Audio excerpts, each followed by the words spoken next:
So Church of Accountability is this very, very interesting, it's an X channel, and we believe that there's several, that our dear friend Rachel keeps herself very busy at night when, maybe she's in the bathtub. She likes to have that bathtub time.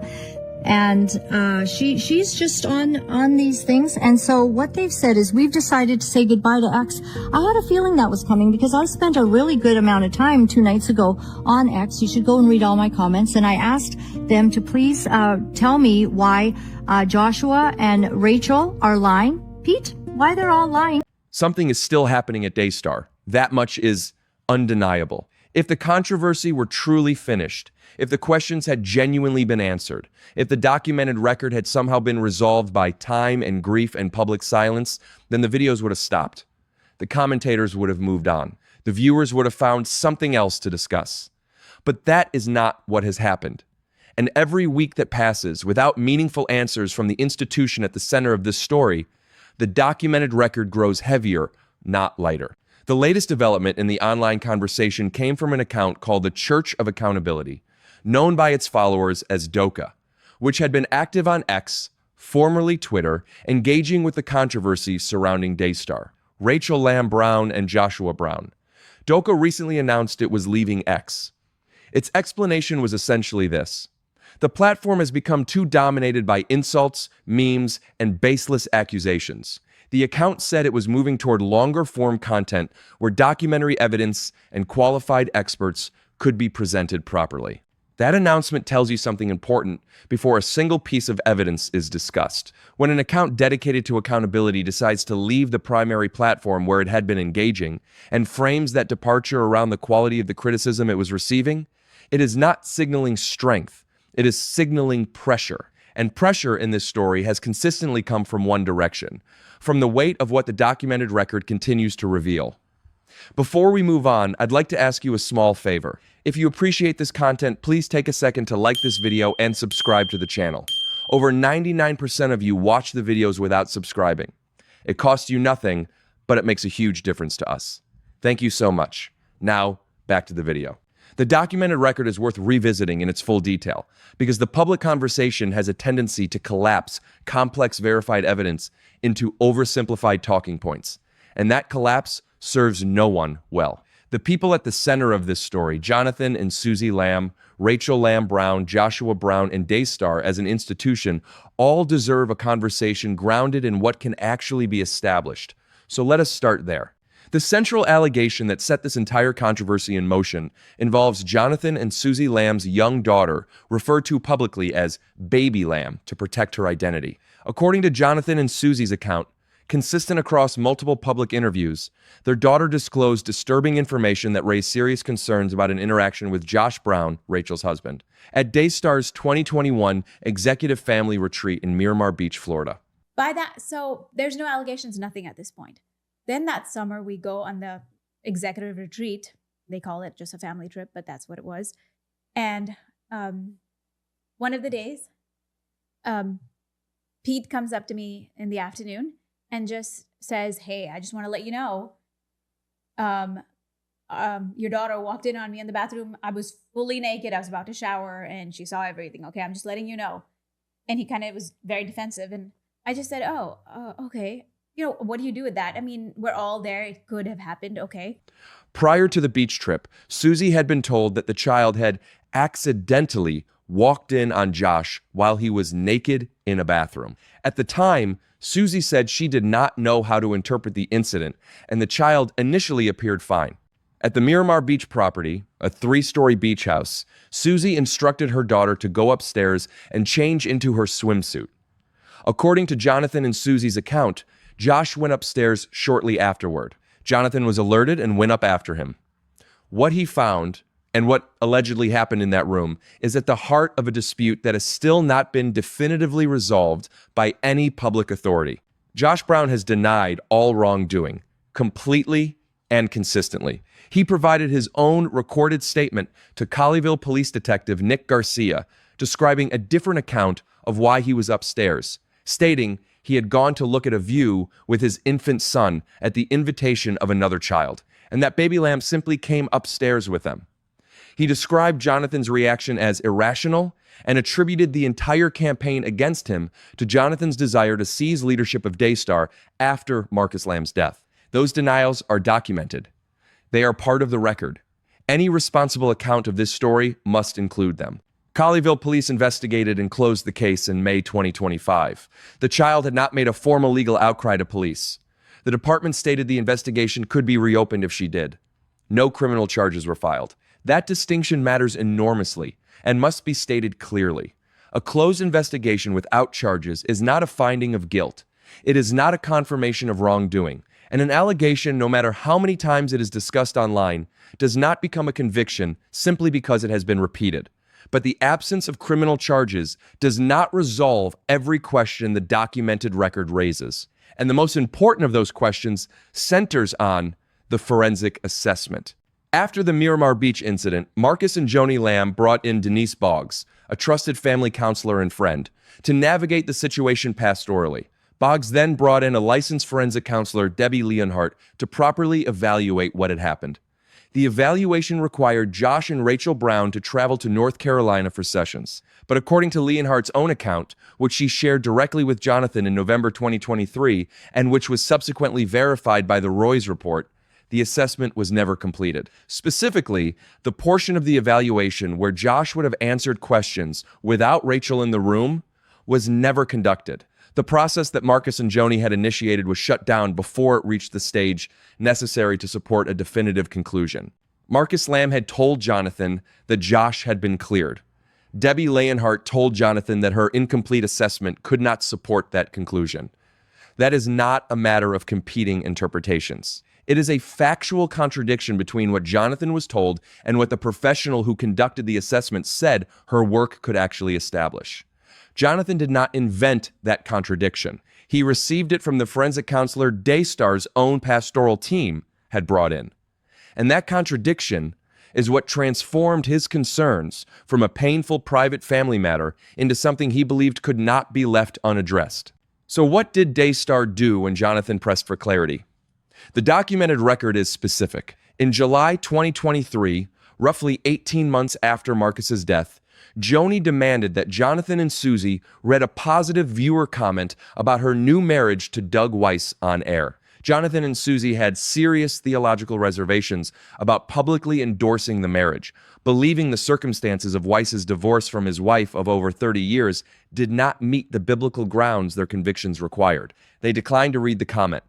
Within weeks, Suzy was removed from her co-hosting position. Jonathan refused to continue on air without her. Joni called a meeting. Jonathan recorded it. The audio exists, was reviewed by the Roys Report, and documented church leader Jimmy Evans telling the couple more than 100 times in the course of the conversation to submit, with Evans reportedly describing Joni as the voice of God to Jonathan at Daystar. Jonathan was presented with conditions he was expected to accept. He was told his refusal to cooperate constituted insubordination. He was given 24 hours to sign a non-disclosure agreement. He refused. From that point forward, the institutional mechanisms of Daystar were deployed against a man who had worked inside the ministry for more than 15 years, 6 as director of operations, and the most recent years as vice president. Shannon Kelly, Daystar's head of security, was captured on the network's own security camera footage, opening the trunk of Jonathan's company vehicle and placing a GPS tracking device inside. Expense records verified by the Roys Report show the trackers were purchased in October 2023, contradicting a later claim that all company vehicles had been fitted with trackers following Marcus Lamb's death in 2021. Daystar was asked to explain when and why the tracker was placed in Jonathan's car specifically. The organization did not publicly respond. Jonathan's salary was cut from $250,000 per year to $150,000. The salaries and positions of Suzy's parents, who were also Daystar employees, were eliminated. Suzy's compensation was reduced to a $1,000 per month retainer. Jonathan was placed on a formal performance improvement plan. His company car and associated perks were removed. On September 6, 2024, Jonathan and Suzy noticed a purple car following their family through local streets. Jonathan confronted the driver on camera. The driver confirmed he was a private investigator, but declined to identify who had hired him. His license plate was registered to a licensed private investigator.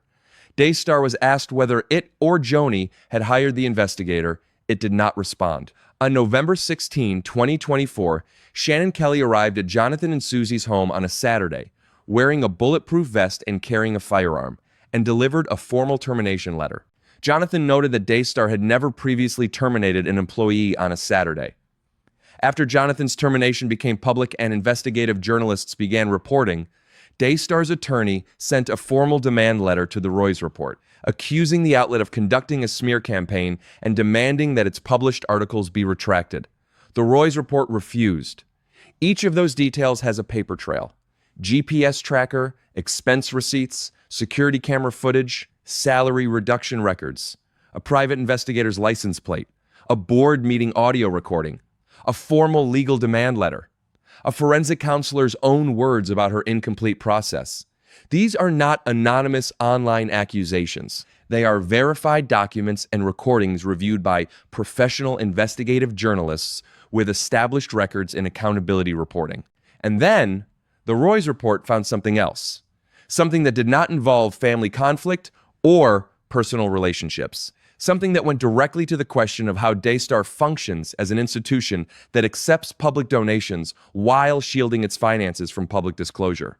Corporate filings reviewed by the Roys Report and the Trinity Foundation revealed that Daystar's Illinois television affiliate, a subsidiary called WPXS Incorporated, had submitted a 2024 public information report to the Texas Secretary of State listing Marcus Lamb as its registered agent, despite the fact that Marcus Lamb had been dead for nearly 2.5 years. The same filing listed Corinne Lamb, Marcus's mother, and Jimmy Lamb, Marcus's father, as board members. Corinne Lamb died in February 2012. Jimmy Lamb died in 2010. Both were listed as active board members of a functioning corporate entity in a document filed in 2024. Texas law prohibits the filing of materially false instruments with the Secretary of State. The offense is classified as a Class A misdemeanor, elevated to a state jail felony, when the intent is to harm or defraud. The filing was signed and submitted by Daystar's own accountant, David Schuler. WPXS did not respond to the Roys Report's inquiries. That same WPXS Incorporated, the subsidiary whose governing board listed dead people as active members, also provided loans to the families of Joni Lamb's 2 surviving daughters. According to the Trinity Foundation's investigation, WPXS loaned $550,000 to Rachel Lamb Brown's family and $780,000 to Rebecca Lamb Weiss's family. That is $1.33 million in loans made from a Daystar subsidiary to the families of the 2 women who remained inside the organization after Jonathan's termination, from an entity whose governing documents listed deceased people as its board members, whose finances are shielded from public IRS Form 990 disclosure, and which did not respond to questions about any of it. Jonathan and Suzy Lamb were not recipients of any such loans. This is the institution the Church of Accountability was describing as dominated by baseless accusations when it announced its departure from X. But the accusations being made by critics of Daystar are not baseless. Some of them are supported by corporate filings with the Texas Secretary of State. Some of them are supported by expense reports verified against receipts. Some of them are supported by the recorded words of a forensic counselor. Some of them are supported by board meeting audio that exists and has been reviewed. The question is not whether evidence exists. The evidence is extensive and publicly documented. The question is whether the institution the evidence describes is prepared to address what it shows. Now let us talk about Rachel Lamb Brown's position in all of this, because that question deserves the same careful evidentiary standard as everything else. Rachel did not establish WPXS Incorporated.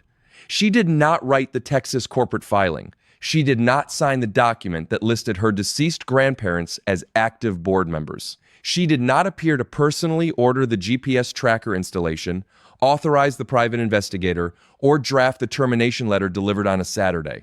The documented record is most specific in its indictment of decisions made by Joni Lamb, Daystar's legal team, Shannon Kelly, and the board structure. Critics who assign every one of those decisions personally to Rachel without specific evidence for her individual role are making a claim the documented record does not fully support. And that distinction matters if the goal is truth, rather than simply assigning blame.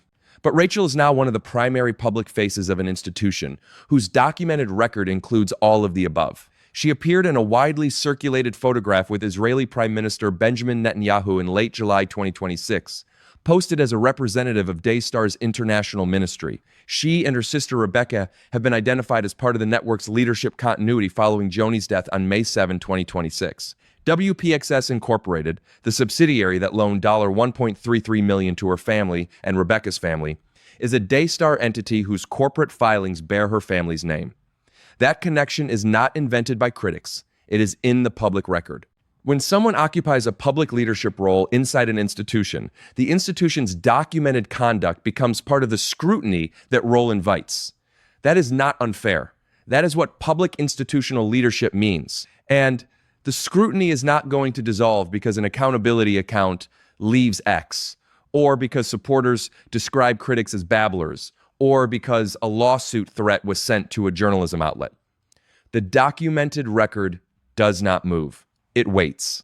Then there is the question of what happened in the weeks before Joni Lamb died and what reportedly happened in the days after. According to an anonymous source interviewed by Julie Roys of the Roys Report, a close family friend who had spoken directly to Daystar board member Tom Calender, Joni Lamb told Calender approximately 3 weeks before her death that if Jonathan reached out for reconciliation, he should be given back Daystar. Those are the words this source attributed to Joni. The source shared them with Jonathan. Tom Calender, according to the account, broke down crying on the phone when she called him. He said Joni had told him directly. A meeting before Joni's funeral was discussed. Calender said he was ready, and then he spoke to Rachel and Rebecca. And then the meeting before the funeral did not happen. 3 days after the funeral, Calender sent a text to the source asking her to correct her statement immediately and denying that he had ever said what she described. Jonathan Lamb learned of his mother's death approximately 10 minutes before Daystar announced it on social media. He was not called to her bedside. He was not invited to her burial. He was seated at her memorial service to the far right of the stage, partially behind a camera, separated from the family group. The first person at the microphone to acknowledge his presence by name was the President of the United States. Jentezen Franklin then delivered a eulogy, in which he described anyone who criticized Joni Lamb as opposing God, said God had personally instructed him to deliver that message, and preached from the stage of a nationally broadcast memorial service about the spiritual danger of holding Joni's anointed ministry accountable. Daystar subsequently posted 8 promotional reels of that eulogy to its social media platforms. Not 8 reels of a message acknowledging the documented pain of Jonathan and Suzy. 8 reels of a message designed to frame accountability itself as rebellion against God. Jonathan Lamb's response to all of it was not an attack. He posted a tribute to his mother on social media, describing childhood memories, family games, and her passion for seeing people come to faith. He wrote that it always came back to her love for the Lord. In a later Instagram statement, Jonathan wrote that in recent conversations regarding reconciliation, he had expressed a willingness to pursue peace, forgiveness, and healing within the family. He said his prayer remained for genuine restoration.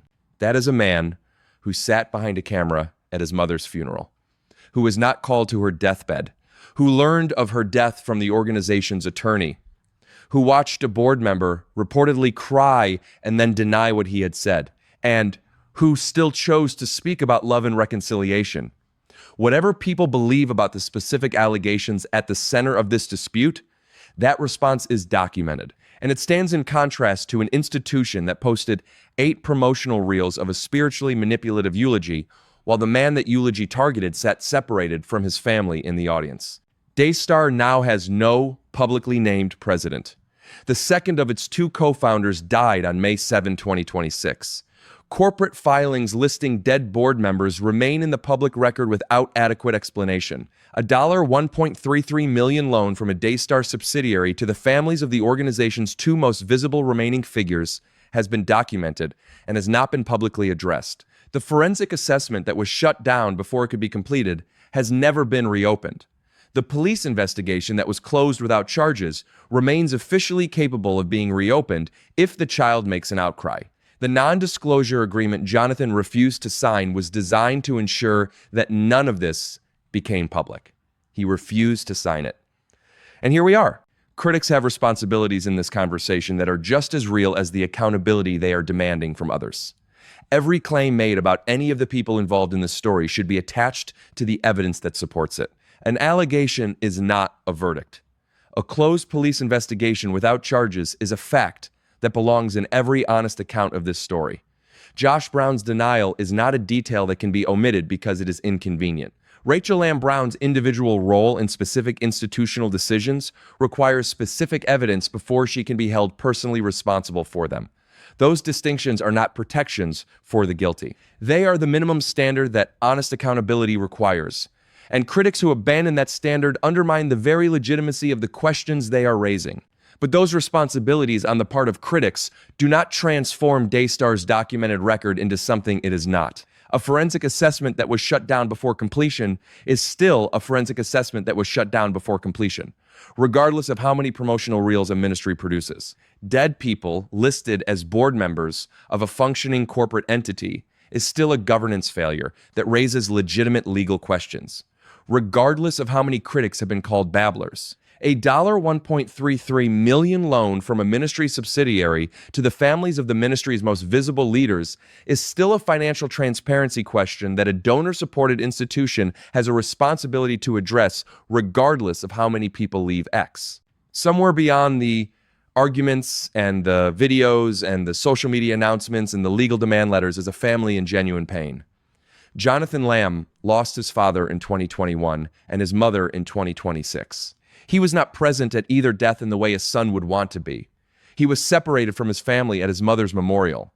He watched a board member apparently deliver his mother's dying wish and then deny it in a text message. He has publicly stated his willingness to pursue reconciliation.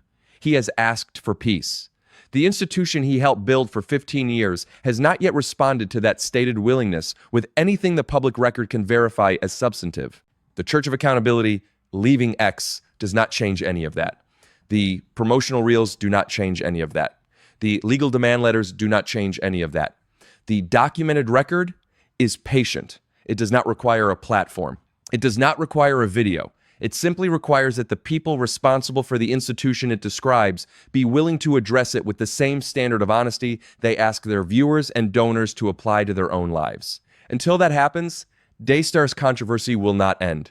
Not because critics want it to continue, not because social media creates conflict for its own sake, but because the questions the documented record raises are legitimate, specific, and verifiable. And legitimate, specific, verifiable questions addressed to a public institution that accepts public donations do not go away simply because the institution finds them uncomfortable.